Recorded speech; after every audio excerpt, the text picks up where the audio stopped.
Hey everybody, it's Dan with Pain Free You. So, if you've noticed the past couple of days, I've been taking a few minutes, or a minute, in the beginning of the video to do a little deep breathing, show you the woods a little bit. And, it's really come clear to me that many folks who are in the middle of this battle or at the beginning of the battle, they've just figured out who Dr. Sarno is, they've just come to my group, Nicole's group, some of the other TMS groups, and they're just hearing about this stuff for the first time. They don't really understand it, and they're kind of like, well, what do I do first? What do I do first? Right? And I have this whole kind of framework laid out where it's like knowledge, assessment, deciding that emotions are safe. That's kind of foundational. Then I've got the process, which is feeling your feelings and soothing yourself, and then also getting into the mindset, which is getting your head straight that this is no big deal and it should not occupy much of your attention, right? So all of that framework is very useful, but there are some people who are in an extreme state of fear, anxiety, panic, sadness, depression.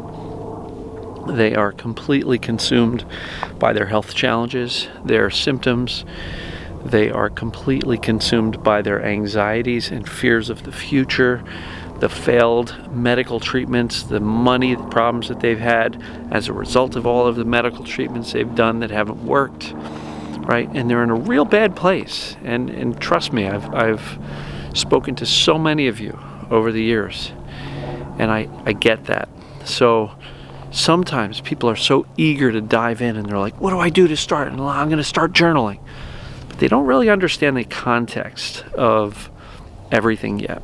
And so in a desire to get things going, sometimes they're going to jump in and start journaling and digging up all the past traumas. And in some cases that can really be the wrong first step. And it's becoming more and more clear to me that the first step, I think for anybody, and I'll say not just for new people, but for people who are deep into this and they've been trying and it's not working, and they're getting more and more frantic and more upset, and this isn't working, and how come it's not working, and what am I doing wrong? You know what, sometimes it's worthwhile, and I've spoken to some of the folks I'm coaching. Sometimes if you're in that state of panic and you're frantic and you're like, your head is spinning because you don't know what to do because nothing's working, I will tell you that sometimes the very best thing and the very first thing you're going to want to do is learn to bring yourself down, right? You're going to want to learn to soothe yourself so that you can get out of this panic state, which doesn't do anybody any good. And I will tell you this, right now we're in the middle of what appears to be a global shutdown of everything with regard to this virus.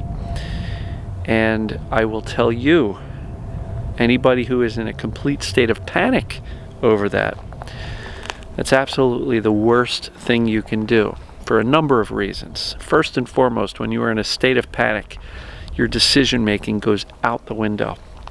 And so we don't want to be in a place of fear and panic about this. I'm very optimistic. The world has been through a lot. We will get through this.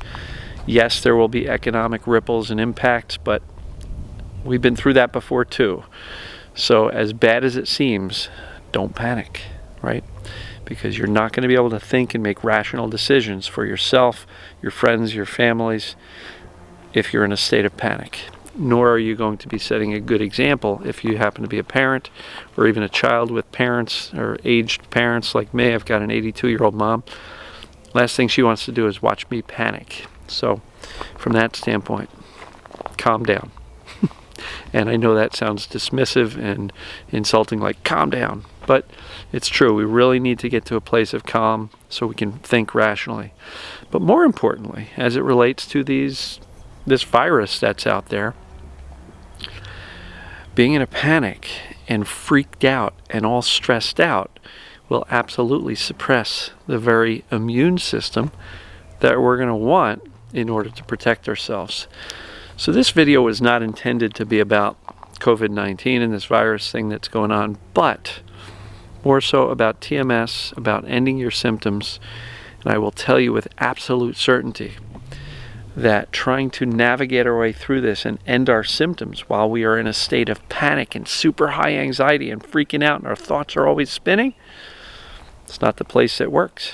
You've really got to get to the point where you can absolutely kind of see the forest and notice the landscape and really understand what is going on. The landscape of TMS is that you're not broken. That's the key thing to understand. It feels like you are. It feels physical. It hurts like a son of a gun, but you are not broken. And once you can see that clearly and rationalize that and back that up by the knowledge of what TMS is and the assessment and acceptance that that's what's going on with you, guess what happens to the fear? You mean I'm not broken? Really? That's freaking awesome. Right? You ever have that feeling? And then you can hold that for a while, but then sometimes pain gets bad or it moves or does something funky and we're freaking out again. So I will tell you, if you feel like you're in a state of panic or are frantic and are desperate to get rid of these symptoms, first and most important thing you can do is to soothe your fears, calm your thinking, right? We can do that with a variety of soothing techniques, whether that be just connecting with your breathing, connecting with your body, right? Because one thing that I learned, our thoughts can time travel. They can time travel to the future. Our thoughts can time travel to our past, and inevitably they kind of get in trouble if we're thinking about this horrible future where the world, everybody dies from this pandemic. No. That's not going to happen. We can get caught up with the past traumas of our life. So our thoughts will time travel. But if you really want to soothe yourself, bring yourself back to your body. And notice your feet on the ground. Notice your breathing. Listen to the sound your breathing makes. Because when you focus on your body, you are in the present. Right? When you focus on your body, you can't time travel anymore. If you take a walk and you notice your feet on the floor, and I listen to the acorns crackle under my feet, I'm in the present. I'm not thinking about the future. I'm not thinking about the past. I'm right now in the present because I'm noticing everything that's going on right now. And so soothing, I talk about that a lot. A lot of people say, what do you mean by that? Deep breathing. There are plenty of people who like meditation. There are guided meditations, but don't get caught up so much in finding the perfect guided meditation. I know when I first started looking into this, I would spend hours a week searching for the right meditation. I was stressing myself out, finding the perfect one. And that certainly was not very soothing. It just put more pressure on myself. And so I will encourage you to find your own rhythm, find your own way. And I did a video recently on that. Just learn to breathe, learn to be present. Feel your butt sitting on the couch or wherever you are. If you're lying on your back on the floor on the carpet, looking at the ceiling, feel your back sink into the floor, right? Get present with your body and just breathe. And do that for 5 minutes at a time. And what you will notice is that you're going to start watching your thoughts drift by. And my encouragement is to not engage with these thoughts, because thoughts will happen. There's 80,000 of them a day. Not all of them are pretty. Some of them are kind of dark and ugly. It's okay. That doesn't make them you. You are not your thoughts. They're just going by, right? And so get present with yourself. Notice your body. Get out of the time traveling, which is the future and the past. Because right now, it's a little bit of a scary time, and you don't want to be time traveling, because if you pay attention and look around, maybe you're with your family, maybe you're like me, you live by yourself, things have gotten really quiet. I took a drive the other night just to get out and take a drive. The roads were empty. I saw a picture of New York City, Times Square, the busiest place in one of the busiest cities in the world, and it was empty. It was like a ghost town.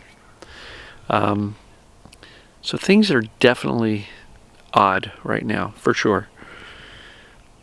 But the best thing you can do is learn to connect with yourself, excuse me, connect with yourself, connect with your body, which is always in the present. And I don't mean focus on your symptoms and your pain and your screaming, oh no, it hurts so bad. What I mean is focus on things like your breathing, your feet on the ground, your butt on the couch. You know, and if your pain is getting your attention or the symptoms are getting your attention, focus on what's working. Well, my left elbow feels really good. Huh, how about that? Yeah, that's pretty good, right? There's probably 99.99% of your body that's working well. Why are we always focused on the thing that's not? And what you will find is that once you can calm down your thinking and calm down your body and get out of that stress response, turn off the automatic pumping of the adrenaline and cortisol that's been flooding our bodies for weeks, months, years, decades, and really get into a place of calm, we start thinking better.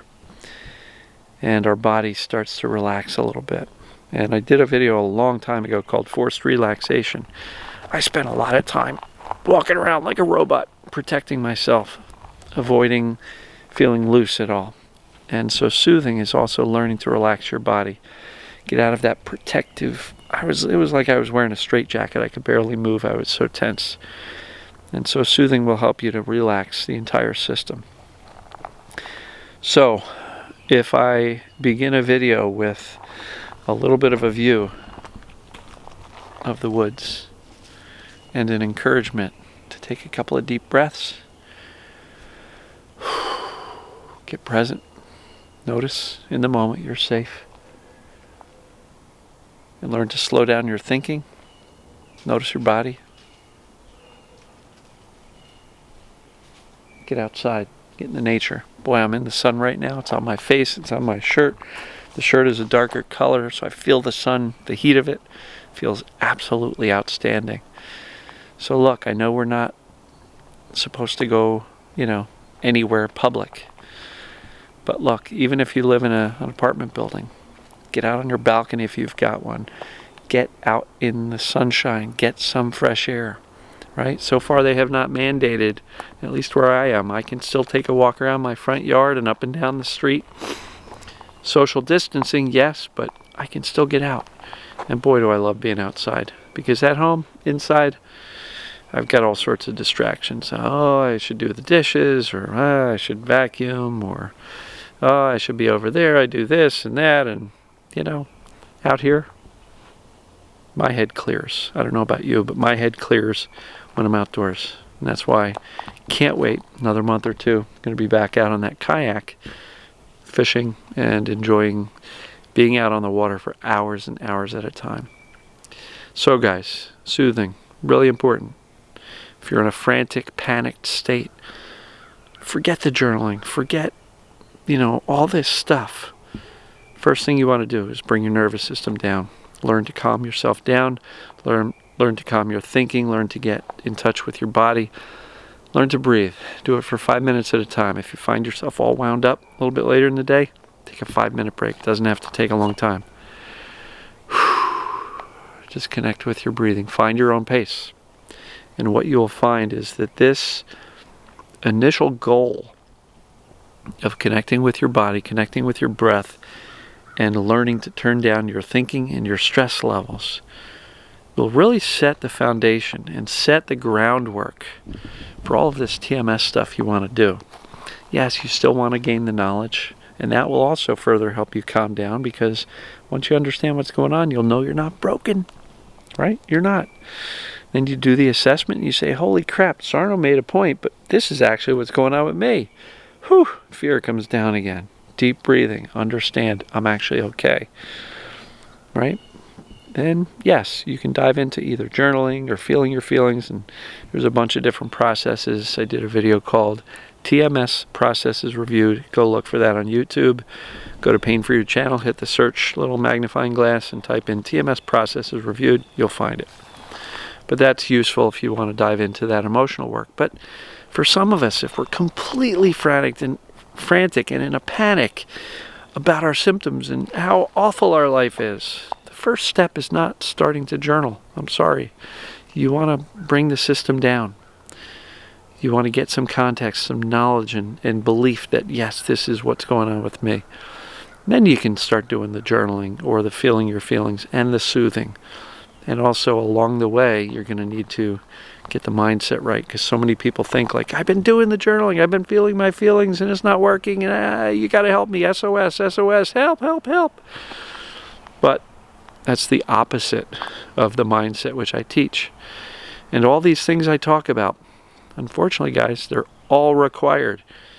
You can't just get 2 components of it and still expect to get better. Like the people who are still on the fence and they're still convincing themselves that they're broken, even though everything has said TMS. They've even been to TMS doctors and have been told, you have TMS. And they're still convincing themselves they don't. Well, look, and then they're wondering why they're not getting better. It's all required. This whole framework I'm setting up, those are the required components. And so, watch the video, Ending TMS, the foundational and daily work. I map it all out for you there. And I've covered it once or twice in this video too. So I'm not hiding this stuff. Anyway, soothe. Bring yourself down. Whether you're brand new to this stuff or find yourself in the middle of it and really freaking yourself out, most important thing you can do, learn to bring your system down. Because if you're in a state of panic and freaking out, I don't care how much journaling you do or how much feeling your feelings you do, if you're in that state of panic, freaking out, you clearly don't have the mindset dialed in. It's going to be really tough to heal and let your nervous system turn off the pain if you're constantly running around like a chicken with its head cut off. Sorry for the graphic image, but it's true. So, what do you guys think? Soothe, soothe, soothe. It's really important. If you're brand new, it's the first thing you want to do. If you're still in the middle of the process and you find yourself highly anxious or frantic about, I got to heal perfectly, I got to heal fast, take a step back. I even told one of my coaching clients, do nothing other than soothe for the next week. And I say 5 minutes, but for some people, if the journaling, the emotional discovery gets you even more and more agitated, take a break, step back, do nothing but soothe for a week. Soothe and get the mindset right that I'm not broken and that I really don't care if I hurt, and I'm going to start looking for opportunities to have fun, connect with others, right? And guess what? This is a really good time for that. I know that I see communities around me coming together, offers for helping. Does somebody need some groceries? You got an old grandmother? They need something? Great, I'll pick it up and I'll bring it by. I'm seeing some connections happening because of the new required stillness that this society is going through. It's actually quite beautiful. So take advantage of this. Instead of sitting home freaking out at all the bad shit that you think is coming down the pike, take a moment and appreciate the silence. And yes, it's a little bit forced and it's kind of weird and kind of sucks, but we can also make the best of it and realize that this can actually be a blessing where we can actually, all of us, slow down the pace that this world has been spinning at and really just appreciate ourselves and each other, love each other, care for each other, help each other. And guess what, guys? I'm really optimistic that a lot of people in this world are going to go through a shift where they start to love and care and connect more so than ever before. Put your damn phones down. I know we're still connected to the internet, but put your phones down, connect with those around you. Say hello to your neighbors as you're walking around the street. Get to know people. Be surprised at how much that connection can mean to you and how valid and valuable that is. So, love you guys and gals. I will talk to you in the next video. See ya.